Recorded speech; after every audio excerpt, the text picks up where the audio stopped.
Hello mga lalab! What's up, what's up? It's me again, Chari TV. For today's vlog, magluluto po tayo ngayon ng baked macaroni. Ito po yung ingredients na ating gagamitin. Meron na po ako ditong 500 grams macaroni, half kilo ng ground pork, 1 whole garlic crush, 1 whole onion, chop, 1 can evaporated milk, 1 big pack spaghetti sauce, and a small pack of tomato sauce. And also we have here Danny's Easy Melt cheese. Ayan, wag na po natin patagalin to mga lalabs. Tara, simulan na po natin. First, let's cook our macaroni pasta. We have here 2 liters of water, and then I add 2 tablespoons rock salt, and then a tablespoon of oil,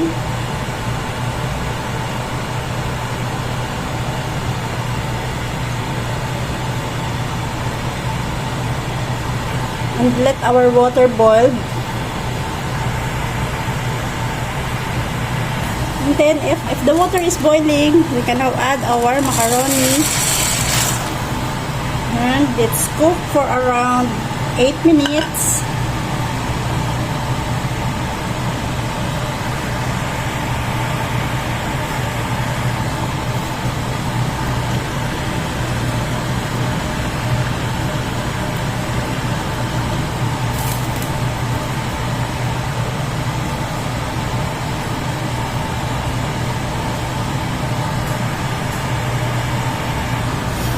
At ito na nga guys, after ng 8 minutes, ayan, luto na po yung ating macaroni. Ahaunin na po natin ito at isi-side na po muna natin siya. Ayan na po siya mga lalabs. Next naman po natin gagawin, ayan, painit na ako ng aking pan. Lagay na rin ako ng oil. Then, isusutay ko una itong ating onion. Hanggang sa maging translucent po yung kanyang itsura.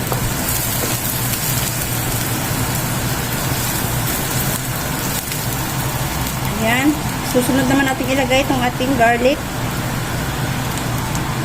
Susutin din natin itong ating garlic hanggang sa medyo mag-golden brown po siya.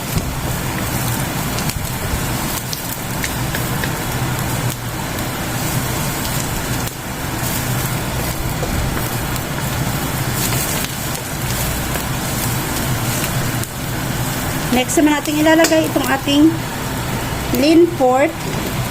Lean po yung aking ginamit kasi mas masarap po siyang ihalo sa ating macaroni kapag puro laman lang po siya.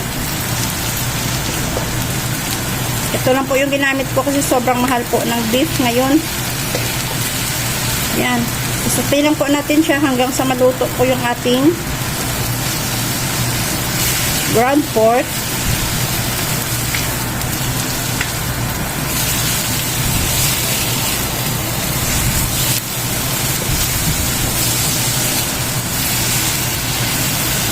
Yan, habang hindi pa po na golden brown lahat ng pork natin, mag-add na po tayo dito ng ating 1 pork cubes. Mag-add po tayo dito ng konting pepper.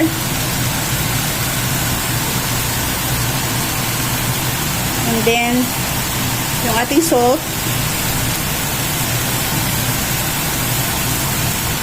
And then, halo-haloin lang po para mag-incorporate po ang lahat ng ating nilagay na mga panimpla sa ating pork.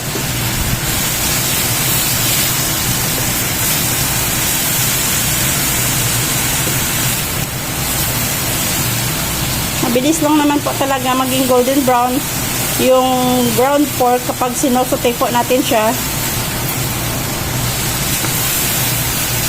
Pero mas masarap kapag lulutuin po natin ito ng hindi golden brown lang po. Kailangan talaga magiging luto po talaga siya para lalong lalabas po yung kanyang tunay na lasa.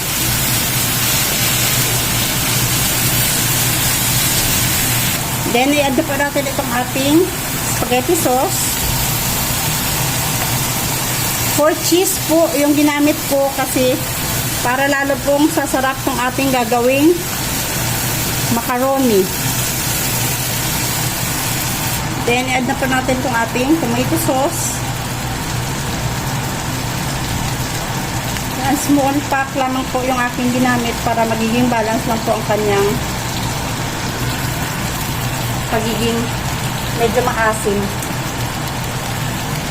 Then, halo-haloin po natin siya hanggang sa mag-well combine na po ang ating mga sauce na nilagay.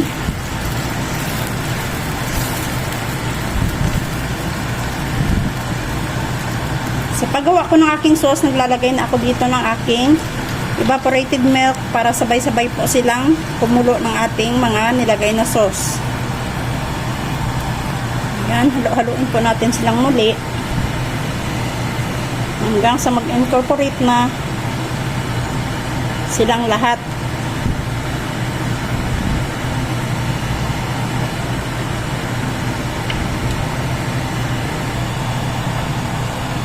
Inaantay ko po mag-simmer itong ating sauce. Nag-add na po ako dito ng konting sugar.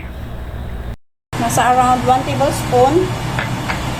Then, halo-haloin po siya ulit para mag-well combine ulit yung kanilang lasa.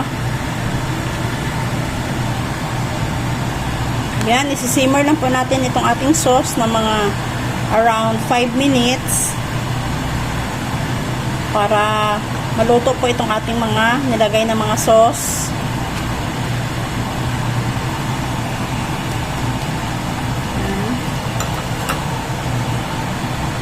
Yan guys, while simmering, tikman na po natin siya kung enough na po ba yung kanyang timpla. Ayan, okay na po sa aking preference, pero depende po sa inyo, adjust nyo na lang yung kanyang lasa, depende sa inyong panimpla. Ayan, after ng 5 minutes, dahan-dahan na po natin i-add dito yung ating nilutong macaroni.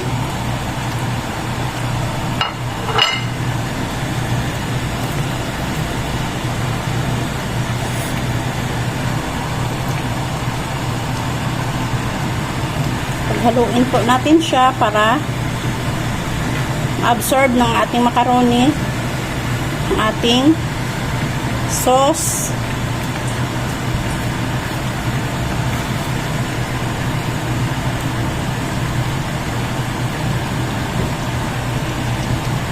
Yan na guys, halong-halo na po yung macaroni tsaka itong ating sauce.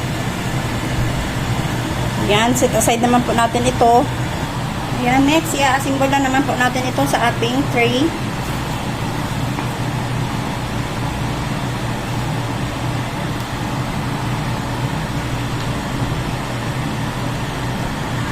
Then, mag-shred tayo dito ng cheese sa taas ng ating macaroni.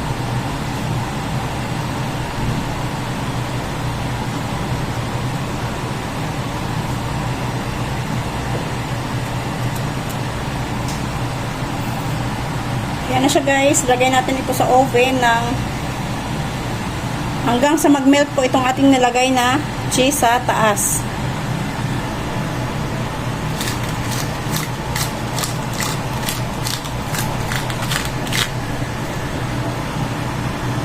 And this is our final product of cheesy bake.